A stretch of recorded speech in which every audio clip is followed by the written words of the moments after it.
നിങ്ങൾക്ക് RSSൻ്റെ യോഗത്തിൽ വരാം, RSS പിരിച്ചുവിടണമെന്ന് ആവശ്യപ്പെടാം. നിങ്ങൾ ധൈര്യമായിട്ട് ആവശ്യപ്പെടുന്നു. ഞാൻ MV ഗോവിന്ദനെ RSSൻ്റെ പരിപാടിക്ക് ക്ഷണിച്ചതാണ്. റിപ്പോർട്ടർ ചാനലിലായിരുന്നു. ചർച്ച കഴിഞ്ഞപ്പോൾ അന്നും ഇതുപോലെ RSS ഒക്കെ വന്നു.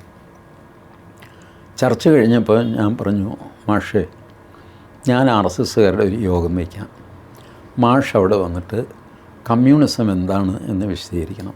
1 മണിക്കൂർ മതി. ഞങ്ങൾ ചോദ്യങ്ങൾ എഴുതിത്തരും. ഒരു ബഹളവും പ്രശ്നമൊന്നും ഉണ്ടാവില്ല, അത് ഞാൻ ഗ്യാരണ്ടീഡാണ്. എന്തു പറയുന്നു? പുള്ളി പറഞ്ഞു, അത് ചെയ്യാം. അപ്പോൾ നികേഷ് കുമാറുണ്ട്.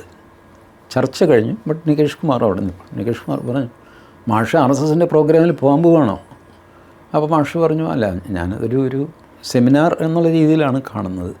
ഞാൻ പറഞ്ഞു, അങ്ങനെ തന്നെ കണ്ടാൽ മതി, സെമിനാറായിട്ട് കണ്ടാൽ മതി. സെമിനാറായിട്ട് കണ്ടില്ലെങ്കിൽ തന്നെ RSSകാർക്ക് കമ്മ്യൂണിസ്റ്റ് വിരോധമുണ്ട്, അത് മാഷിനറിയാമല്ലോ.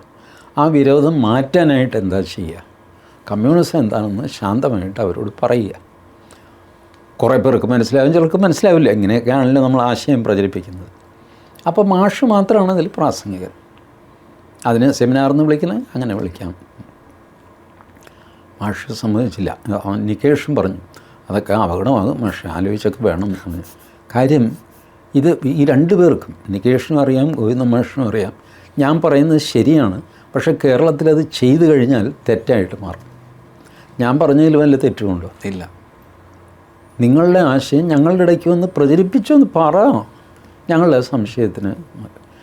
ഞാൻ പിന്നെ ഒരു ഇളവ് വെച്ച് ഞാൻ പറഞ്ഞു, ഞങ്ങൾ സംശയം ചോദിക്കുന്നില്ല, മാഷ് ഏകപക്ഷീയമായിട്ട് പ്രസംഗിക്കുക, പൊക്കോളുക, നോ ക്വസ്റ്റ്യൻ ആസ്ക്ഡ്. അതും പറ്റില്ല. അപ്പോൾ ഇത് ശരിയാണ് എന്ന് മാഷിന് നന്നായിട്ട് ഇപ്പോൾ സംസ്ഥാന സെക്രട്ടറി അല്ലേ, ഞാനീ പറയാൻ പോകുന്നത് സോഷ്യൽ മീഡിയയിൽ പരക്കുമല്ലോ. ഇത് നടന്ന സംഭവമാണ്.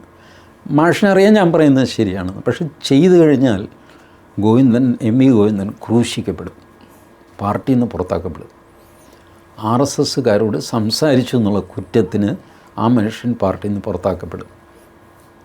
അപ്പോൾ ഇനിയിപ്പോൾ ഈ ആശയദാർഢ്യം ഇല്ലാത്തത് ആർക്കാണെന്ന് ആലോചിച്ച് നോക്കി.